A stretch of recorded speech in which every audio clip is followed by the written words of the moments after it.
Hello everyone, welcome back to my new blog. તો કેમ છો? આઈ હોપ કે તમે બધા મજામાં હશો. તો ગાઈસ, આ વિડીયો છે 2 તારીખનો, જ્યારે વોટર પાર્ક ગયા હતા ને એ દિવસના પછીનો આ વિડીયો છે. તો જોયા બધા બાળકો ટીવી જોઈ રહ્યા છે. આમાંથી કોઈ પણ હજુ આવ્યો નથી. 10 જેવો ટાઈમ થઈ ગયો છે. વેકેશન હોય એટલે બાળકોનું બધું આવું જ ચાલે કરે. કેટલી વખત કહીએ ત્યારે તો એ લોકો નાહવા માટે ઊભા થાય. અહીંયા જો દ્રષ્ટિ પણ હજુ નાહી નથી. બધા ટીવી જોઈ રહ્યા છે. અને હવે મારે જમવાનું બનાવવાનું છે, કેમ કે બધું કામ તો પતી ગયું છે. કપડાં પણ હજુ મારા ધોવાના બાકી છે. ખાલી કપડાં જ બાકી છે ધોવાના, કેમ કે લાઇટ નહોતી તો લાઇટ હમણાં આવી છે. તો એ જો સોફાના કવર પણ લગાવવાનું ચાલુ કરી દીધું છે, કેમ કે બહાર સોફા મૂકે છે ને તો ધૂળ એટલી બધી ઉડે છે ને તો સોફા ગંદા બહુ થઈ જાય છે. તો અમે વિચાર્યું કે ચાલ પહેલાં જ સોફાના કવર ચડાવી દઈએ.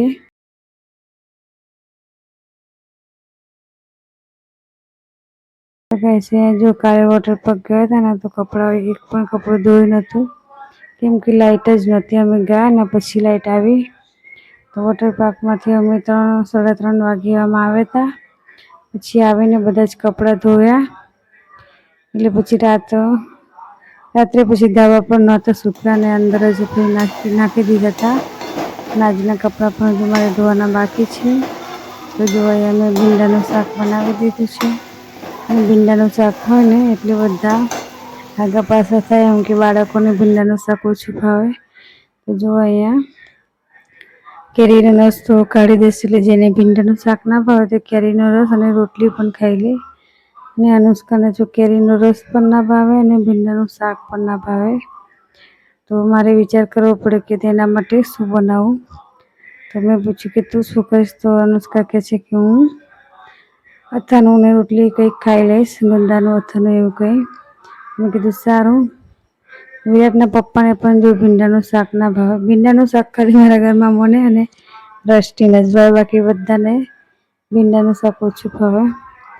ભીંડાનું શાક બનાવી દીધું છે, તો હવે ખાવું તો પડશે જ અને થોડું થોડું ખવડાવવું પણ પડશે બધાને, કેમ કે ભીંડા લાવ્યા હતા અને અત્યારે ભીંડા પણ કેટલા મોંઘા હોય છે. તો ચાલો ગાઈસ, અહીંયા ભીંડાની સાથે સાથે કેરીનો રસ પણ થોડો કાઢી નાખીએ, એટલે બે થોડો થોડો ખવાઈ જાય. તો અહીંયા જો 2 કેરી પડે તેને તો થોડો કેરીનો રસ કાઢી દેશે, એટલે વિરાટના પપ્પા કેરીનો રસ અને રોટલી ખાઈ લેશે. ભીંડાનું શાક પણ થોડું ખાઈ લેશે. તો જો અનુષ્કા પણ રસ તો નહીં જ ખાય, એટલે તેના માટે કંઈક તો બનાવવું જ પડશે મારે. તો ગાઈસ, જો આજે ને હું કંઈક અલગ રીતે જ રસ કાઢું છું, પણ આ રીતે છે ને બધાને ઓછું ફાવે. તો આવું બધા અમારા ઘરમાં રસ કોઈને ભાવતું નથી. તો પાણી બરફવાળો અને ખાંડવાળો હોય ને એ જ બધાને ભાવે, કેમ કે આ થોડો જાડો થાય અને ખાટો પણ લાગે, એટલે બધાને ઓછું ફાવે. પછી ના હવે તો હું બરફવાળો અને ખાંડ નાખીને જે આવે ને થોડું પતલું થાય એવું જ બધાને ભાવે, તો એવું જ બનાવીશ. તો આજે તો મેં આવું બનાવી દીધું, તો બધાએ થોડું થોડું ખાઈ પણ લીધું હતું. ચાલો ગાઈસ, અહીંયા હું કેરીનો રસ કાઢી દઉં અને પછી ફ્રીજમાં મૂકી દઉં, તો ઠંડો થતો થાય ત્યાં સુધી પછી હું રોટલી બનાવી દઈશ. તો ગાઈસ, અહીંયા જો રસ અમે કાઢી લીધું છે અને વિરાટના પપ્પા પણ અત્યારે આવી ગયા છે. તો ચાલો ફટાફટ હું રોટલી પણ બનાવી દઈશ. તો ગાઈસ, અહીંયા મેં રોટલી બનાવવાનું ચાલુ કરી દીધું છે ને શાક પણ મારું થઈ જવા માટે આવ્યું છે. તો જો સ્વિમિંગ પુલમાં ગયા હતા ને બાળકોને તો બહુ જ મજા આવી, પણ મેં મારી જ નુકસાની કરી નાખી છે, કેમ કે ફોન મારો પાણીમાં પડી ગયો હતો. થોડું અંદર પાણી પેસી ગયું છે. કેમેરામાં વિડીયો બિલકુલ બનતી નથી. તો આજે મેં બીજા ફોનથી વિડીયો બનાવી છે, દ્રષ્ટિના ફોનથી. તો કંઈક ઝાખું ઝાખું દેખાતું હશે.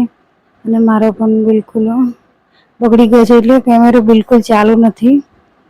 અને હમણાં સુધી ચાલતો હતો, 2 કલાક પછી જ બંધ થઈ ગયો છે. એકદમ ફોન પણ આવતો નથી, તો બગડી ગયો છે એવું લાગે છે. એમાં રિપેર કરાવવો પડશે.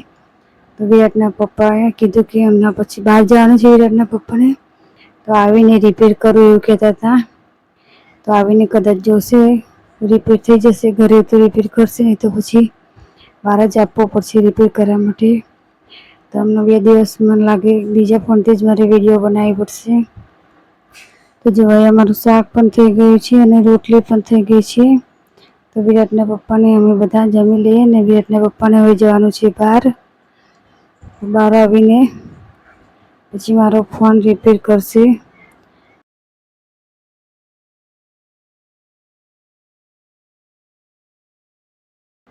તો જો અહીંયા ભીંડાના શાકમાં મેં મીઠું પહેલાં નહોતું નાખ્યું. ચડી જાય ને ત્યારે જ નાખીએ એટલે અંદર જે ચીકાશ થાય ને એ ના થાય. અને ચડી જાય પછી મીઠું નાખીને એટલે સરસ શાક છૂટું છૂટું બને. તો અત્યારે હું મીઠું નાખી રહી છું અને શાક મારું તૈયાર થઈ ગયું છે અને રોટલી પણ હવે થઈ ગઈ છે. તો ચાલો ગાઈસ જમવાનું આપી દઈએ બધાને.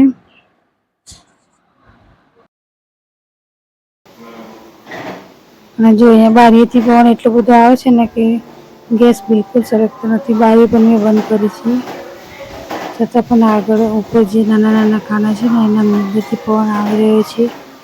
ગેસને ફૂલ રાખીને હું રોટલી બનાવું છું તો પણ ગેસ એટલો બધો સળગતો નથી. રોટલી પણ મારી કાચા જેવી હશે. જો અહીંયા જેમ તેમ કરીને આજે મેં રોટલી શાક બનાવ્યું છે. કે સામે જ બારી છે ને એટલે સીધો પવન ગેસ પર જ આવે છે. બારી બંધ કરીને અહીંયા લાઇટ પણ ચાલુ કરીને અહીંયા રોટલી બનાવી રહી છું. તો ચાલો બસ બધી રોટલી મારી બની ગઈ છે. હવે ઘી લગાવી દઈએ અને પછી બધાને જમવાનું કાઢી આપીએ. તો અહીંયા જુઓ કવરવાળા કાકા પણ આવી ગયા છે. તો અહીંયા કવર લગાવી રહ્યા છે. તો 2 સોફા થઈ ગયા છે, એક ખુરશી પણ થઈ ગઈ છે. પાછળનો ભાગ બાકી છે અને બીજો જે ત્રિકોણ છે તે બાકી છે. તો જો અહીંયા વિરાટના પપ્પા પણ બહાર જઈને આવી ગયા છે. તો અત્યારે અહીંયા બધું જોઈ રહ્યા છે કે કેટલું કામ થઈ રહ્યું છે.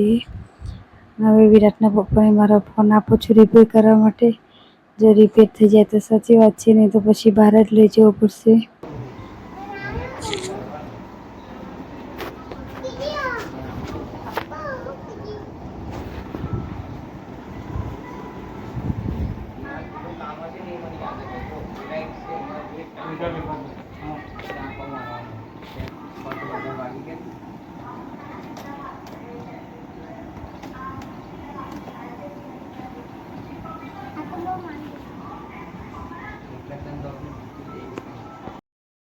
તો બસ અહીંયા વિરાટના પપ્પા આવીને બેસી ગયા છે ફોન રિપેર કરવા માટે. તો જો અહીંયા દાંત કટિંગ કરવાનું મશીન જે એમનું છે ને તેનાથી અંદર હવા નાખી રહ્યા છે, કદાચ પાણી નીકળી જાય.